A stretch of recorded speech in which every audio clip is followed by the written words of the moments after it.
In today's episode of Crypto Over Coffee, we're talking about the surprising change that Apple is making, not really by choice, that could be a major factor in the next crypto bull market, as well as major speculation about Binance's financial stability and a whole bunch more that you're not going to want to miss. That said, you know the drill. Grab yourself a coffee, make sure you are subscribed, and stick around for the entire episode. It's going to be a good one. Now, in the thick of a really tough bear market that we have in crypto, it's really tough to cut through the negativity and think about positive trends or positive ideas that might carry us into a new bull market one day, whether that's weeks, months, or years from now. However, today I want to talk about how Apple could have just inadvertently, and not really by choice, provided a massive boost to the next phase of crypto and NFT growth.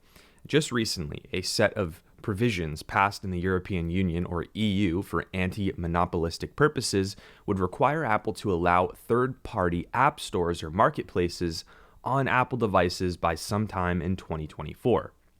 Why is this significant?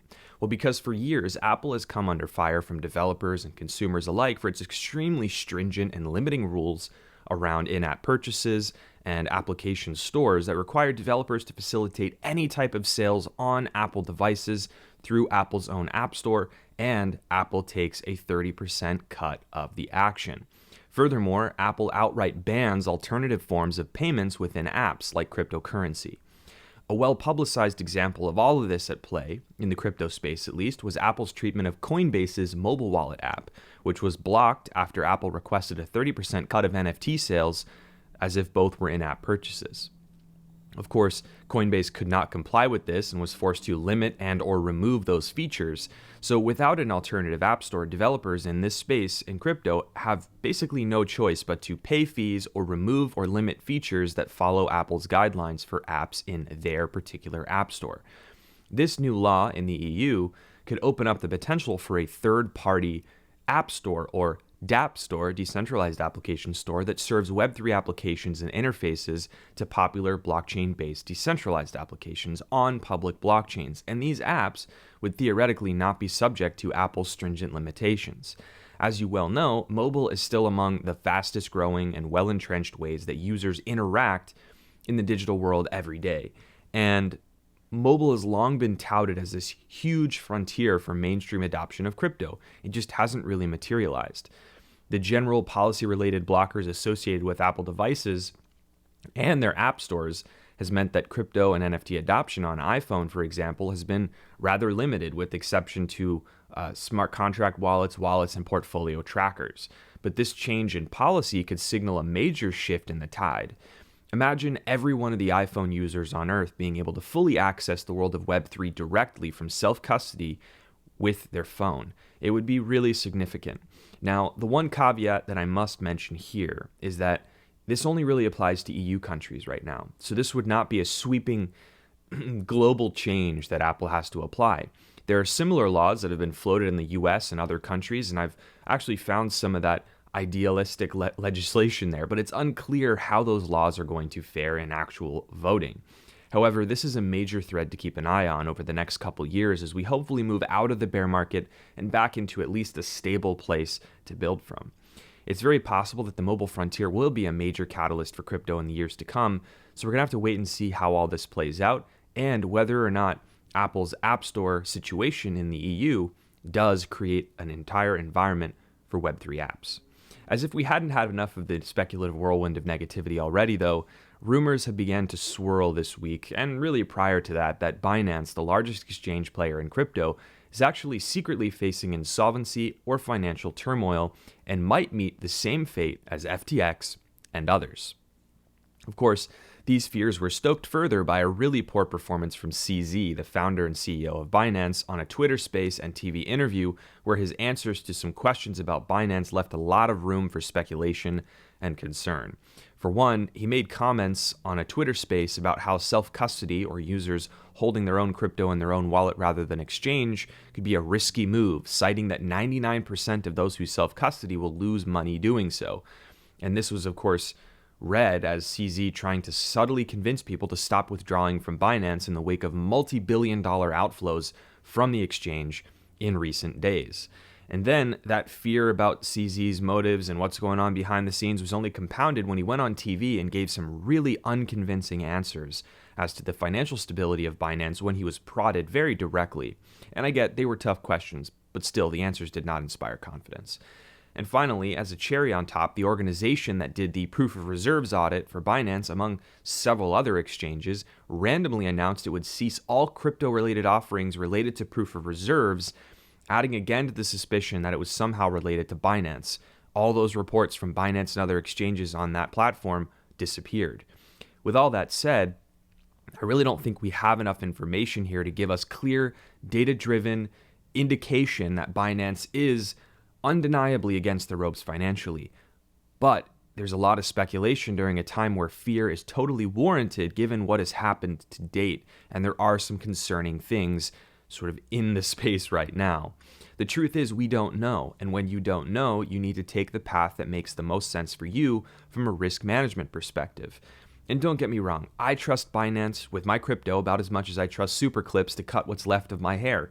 But there's not sufficient evidence, at least that's out there now, that Binance is categorically insolvent, or is there sufficient evidence that they are financially stable? So we don't know either way. It's just a big gray area. And I agree that CZ's answers on his recent interviews on TV and Twitter Spaces have really not inspired confidence. Though to be honest, CZ has always been really bad with his public statements and is in dire need of someone to proofread and make sure what he says online and on interviews makes sense and is very clear and sensible based on what he's trying to convey. My general feeling about this whole situation is that everyone should 100%, remove crypto from exchanges altogether. Learn how to safely self-custody your crypto and use exchanges only for what they're for, to exchange and trade crypto and then get it off. It's that simple. And myself and others have been saying this for years, long before FTX even existed. So I don't care if it's Binance or if it's any other exchange. Don't treat it as a long-term parking lot for your crypto. If Binance does fall, though, due to its reserves in BUSD, BNB, and Tether, it won't matter much where your crypto is because it would likely take us back to the Stone Ages for a good long time anyway. And I know it's pessimistic, but that's just the truth. So I'll keep you posted right here on this channel if I see anything at all that's tangible evidence that Binance is at major risk of implosion. So make sure you are subscribed with notifications on. But right now, I don't see any definitive answer one way or the other on that thread. The one area that we need to watch, though, is whether Binance does in fact get hit with charges from the United States for money laundering or some kind of other investigation related to its dealings with FTX. Because if that happens, a lot of information will start coming out as that investigation starts to unfold. Now, my friends, it is time for 404 Logic Not Found, which is a firecracker of a segment on the show where we bring attention to the illogical happenings in the crypto space. And if you want to help the show get some attention, which would be much appreciated, please hit the like button, get subscribed, follow the podcast, share it with your friends, whatever you can do. Really, really appreciate it. And today is an atypical one because the subject of today's 404 is me. Yes, I am throwing myself under the bus today, but let me explain. You may remember that one of my videos during the height of the bull market, I think probably in the summertime, pointed to SushiSwap as a high potential play for DeFi, and that new features such as the major Trident update to the DEX, the Show You NFT marketplace, and just the general shift to DeFi would be major catalysts for growth for the protocol. Back then, this seemed like a sensible hypothesis. There was plenty of data and liquidity and growth in DeFi to back up the idea that SushiSwap could have captured plenty of that market share. And there were plenty of new features on the way that I thought would win users over in competition with other DEXs back in the day. However, this is where things started going off the rails in a way that I think was a huge lesson for me, and maybe it will be helpful to you. As time wore on, the cracks began to appear for SushiSwap, faster than I thought too. Features that were long promised continued to lay undelivered. Communication was very poor, and rumors had started to circulate about leadership turmoil within.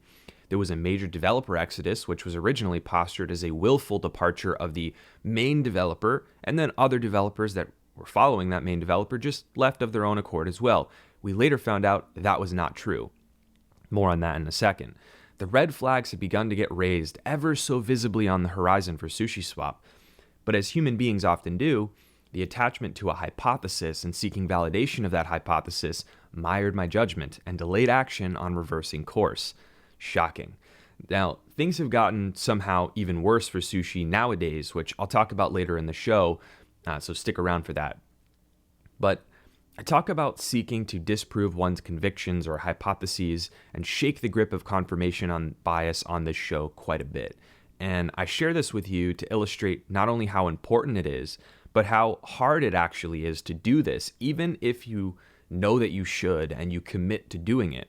Because if you fast forward again a few months from my initial hypothesis around sushi, I'd ignored those original rumblings and warning signs, but it became very clear that these warnings were not just warnings, they were preordained. Because December of 2021, a lot of things happened. The CTO of Sushi at the time, Joseph DeLong, announced his departure with an open letter referencing his many failings. Leaked messages and information from reported Sushi employees recounted tales of internal leadership infighting, frivolous spending, misallocation of funds, and all kinds of other improprieties that eventually led to the departure of the aforementioned developers. So the developers did not leave on their own. They were really forced out. The CTO and a large swath of the core of Sushi really had issues here. By this point, it was far too late to salvage my failed hypothesis on SushiSwap, and for no other reason than my unwillingness to see past what I wanted to see, I got burned. Anyway, it's a 404 logic not found in every instance, and it's a lesson that every person will likely learn at one point in their life. And I say this not to be self-deprecating, well, I guess maybe a little bit, but more so to make clear that I make plenty of mistakes in crypto despite having been here well over a decade and learning every single day. So you're going to make mistakes. I'm going to make mistakes. But learning from other people's failures is far more efficient and far less painful than learning from your own. So I hope this was helpful for you, at least on principle, and maybe a bit fun to laugh with me at my expense. And there is more on SushiSwap coming up, so stick around. Very interesting. They're in deep trouble. Speaking of mistakes, by the way, those of you who might have at one point in time sent an ERC20 token to Coinbase that wasn't supported on the platform and lost it, Coinbase just launched a new feature that will help users recover those mistakenly sent ERC20 tokens on the exchange. This feature, albeit way overdue, is a great move by Coinbase for many reasons. More importantly, it lets users who have likely had nothing but losses and bad news lately to recover some of the funds that they might have considered lost. That's nice. Even if it's not much, it makes a difference. Every little cent counts. But beyond that, for Coinbase, it's really clever timing to launch this feature because, intentional or not, this is a moment to earn trust with customers that you have their best interest at heart. There's a lot of concern around exchanges, so Coinbase launching this user-centric feature now during a time of relative turmoil and distrust of exchanges, distrust that's warranted, by the way, Coinbase is extending a proverbial token of trust. Well, literally tokens in this case, but you get what I mean. They're building trust with customers who are really wounded right now.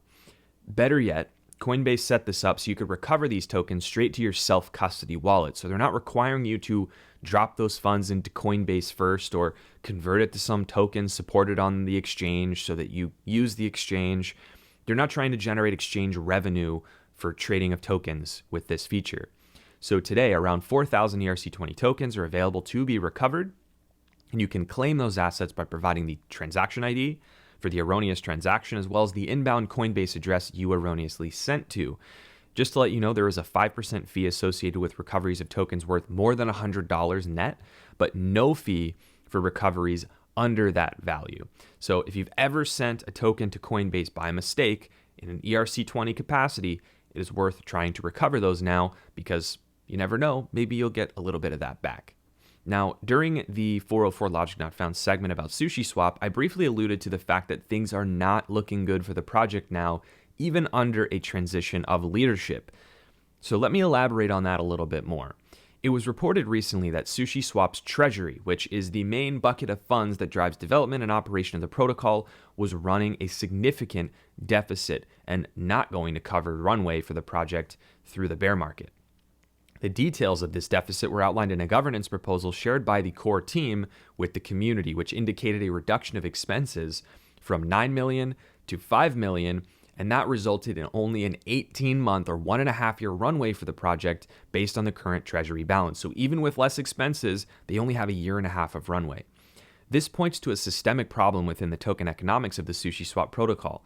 Not enough funds are moving into the treasury for a litany of reasons, including lower volume, wide allocation of fees from the protocol to different user types, and overall imbalances in the economic elements of the protocol, things like emissions. This governance proposal outlined a plan to bolster the treasury to give the project the runway it needs to avoid the risk of falling apart altogether, and it would allocate for a temporary period of time 100% of SushiSwap fees to the treasury until token economics changes could be implemented to better balance things midway through 2023, give or take. Of course, users who participate in the protocol via staking and LPing were angry because they would no longer get a cut of the fees that they feel entitled to. And I actually get that. It makes sense. But we're talking about a threat to the existence of the project here. If you're staking and the project dies, you lose it all. So it's not clear what's going to happen here, but it's pretty grim to only have 18 months of runway in a bear market where decentralized exchange volumes are nowhere near where they used to be and far from guaranteed. So the forum post, which I'll post in the description, and the thread around the governance proposal makes the stakes very clear. This proposal passes or the project will likely die. So it's really wild stuff, folks. I encourage you to read it and check it out. And in other news, the blockchain-based domain service Unstoppable Domains just announced an integration with the wildly popular and often used block explorers Etherscan and PolygonScan, which are the main hub for all kinds of on-chain data like transaction information, smart contracts, and more for Ethereum and Polygon respectively. Those who have addresses mapped to their unstoppable domain, .crypto domain for example, will be able to search on Etherscan and PolygonScan using those human-readable names instead of the long, unruly addresses. This points to one of the major user experience benefits of on-chain resolution of domains to addresses, whether that be unstoppable domains or ENS, etc. It aggregates your multi-chain footprint of addresses, in this case for EVM-compatible chains, to one easily readable and shareable name. Having this feature built into some of the biggest block explorers out there is surely going to continue to normalize the use of these domains in crypto.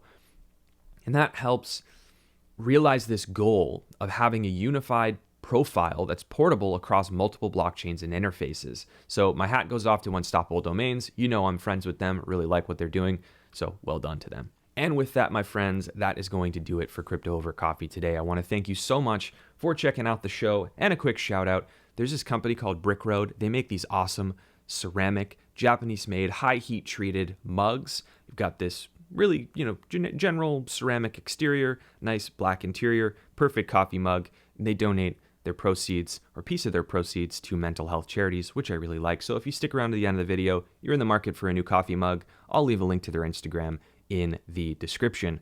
And if you have some time to stick around, there's another video that I think you really should watch. I'm going to put it here on the screen.